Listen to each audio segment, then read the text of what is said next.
They say betrayal always wears a familiar face. I never imagined mine would be smiling behind my sister's lipstick. And it all started with a dance, the kind that whispers fate in your ear. My name is Elise, and this is my story. I had just come back to Maine, after 5 long years of chasing silence in cities too loud for broken hearts. The old house hadn't changed. The wind still howled like a warning. The ocean roared just beyond the cliffs. But Ava? Ava was brighter than ever. Hair kissed by sunlight, voice coated in honey. She was the golden girl who never lost her shine. She greeted me like I was a guest, not a sister. And that should have told me everything. That night, I followed her to a coastal benefit ball. Ava always had somewhere to be seen. I had nowhere to belong. But the string lights, the scent of salt and roses, the music, it wrapped around me. And then he did. Liam. He wasn't like the others. Quiet, but not shy. There was a weight to him, something haunted in his eyes. He asked me to dance, and I said yes before thinking. We moved like we'd done this before in another life. There was no small talk, just silence thick with questions. Later that night, we stood by the railing, the sea crashing below. My sister died here, he said. She fell. I was supposed to be watching her. Guilt poured from him like blood. I felt it. Not pity, recognition. That gnawing grief you carry like a second spine. From that night, something began. Secret coffee shop meetings, walks in the fog, conversations that peeled back skin and reached bone. He knew the real me. The girl who didn't win spelling bees, who lived in Ava's shadow, who feared being invisible forever. And I saw the real him, a man stitched together with guilt and tenderness. But fate doesn't give without taking. And it was Ava who first noticed the shift. Her smiles became tighter, her hugs colder. Then one night, I saw her touch Liam's arm. It was casual, but my blood boiled. And he didn't pull away. The next day, she cried in her car, mascara bleeding like wounds. You always get the tragic love stories, she whispered. Maybe I want to be the reason someone falls apart for once. She wasn't asking for understanding. She was warning me. Still, I didn't expect him to vanish. 3 days before he was supposed to meet our parents, he stopped answering. Calls. Texts. Nothing. I waited at the dinner table that Sunday, stomach hollow. Then Ava walked in, perfectly dressed, radiant. I'm seeing someone too, she said, grinning like the devil in lipstick. And that was when the ground cracked beneath my feet. The announcement came at a family dinner. Ava stood, lifted her glass, and said with perfect glee, I'm engaged. The ring on her finger? The one I had described to Liam as my dream? I didn't need to ask. I knew, and he didn't even meet my eyes. The days blurred into grief. But grief is a liar. It tells you to be still, to take the pain. I started digging into timelines, into moments that didn't align. It wasn't just betrayal. It was premeditated. Ava had lied about her mental health, about needing help, about taking pills she never swallowed. Liam had once found her passed out, except the bottle was filled with vitamins. She staged a breakdown, then told him she was pregnant. He stayed. Out of guilt. Out of fear. Not love. The wedding was a fairy tale. Instagram perfect. Family swooning. But Liam? In every photo, he looked like a man being buried alive. And me, I watched from afar. A ghost with a pulse. Weeks passed. Until one rainy night, there was a knock on my door. Liam stood there, drenched, shaking. I never stopped loving you, he said. But she threatened to take everything. She said she'd accuse me of things I never did. I let him in. He cried in my lap. And for a moment, I imagined running away with him, pretending none of this happened. But then I saw my own reflection, tired, broken, wiser. I forgive you, I said, but I won't be your escape. He left with tears in his eyes. This time for real. Months later, I started writing. About pain. About love that breaks you instead of saving you. I called it Dark Love Diaries. Ava's marriage didn't last. Her lies caught up to her. And when she reached out, I didn't answer. Some stories don't need a sequel, because I found peace in the truth. And that's the thing about the shadows between us. They only exist when we let the light in. They say silence is golden, but sometimes silence is just a grave where words are buried alive. It had been months since Liam left my doorstep, since his tears had soaked into my skin and left a scar I couldn't wash away.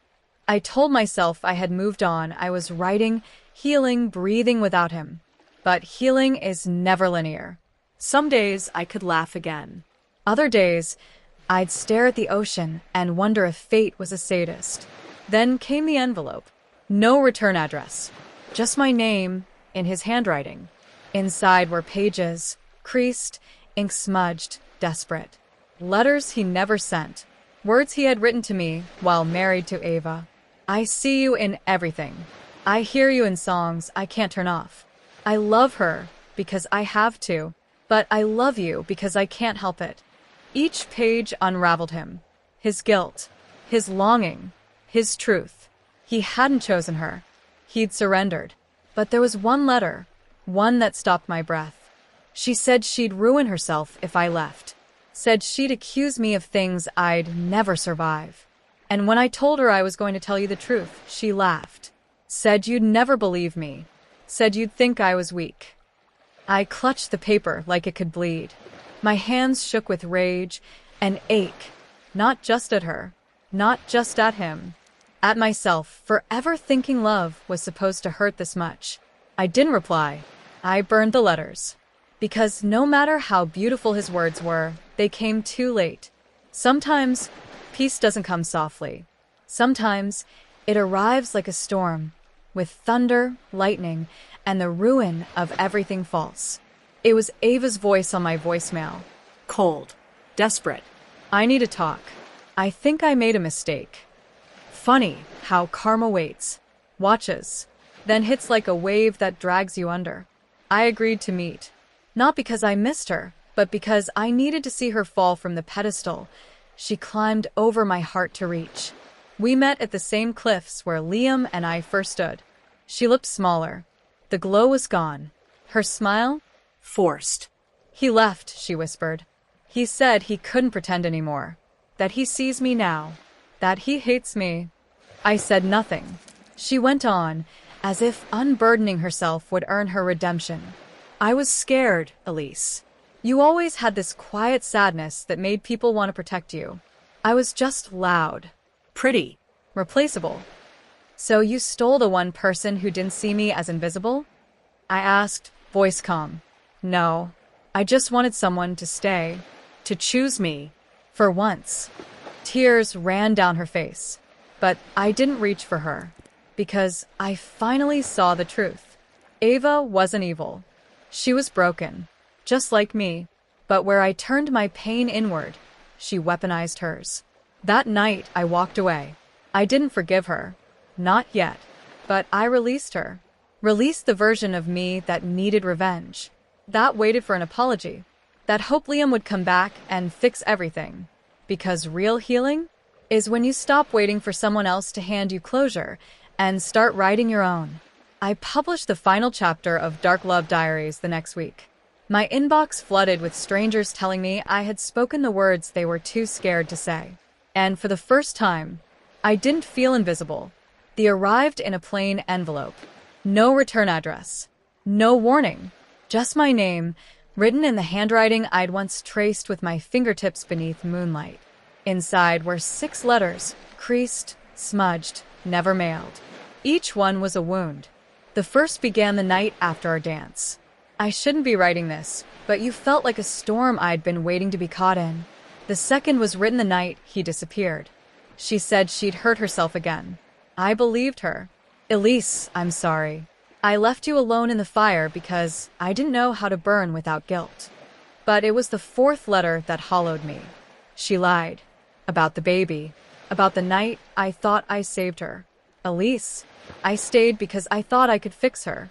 But loving you never needed repair. It just was. I read them all. Then read them again. My hands trembled, not from rage, but from recognition. He had been trapped too. Not all betrayals are loud. Some are stitched together from silent fears and quiet manipulation. Ava's game was never just about love, it was about control. And Liam? He was the most fragile pawn. I tucked the letters into a drawer I rarely opened. Not because I hated him, but because love that requires an apology in every sentence is not the kind that sets you free. It's strange how silence feels different once the war ends. Ava left town 6 months after the divorce. Her name wasn't whispered in kitchens anymore.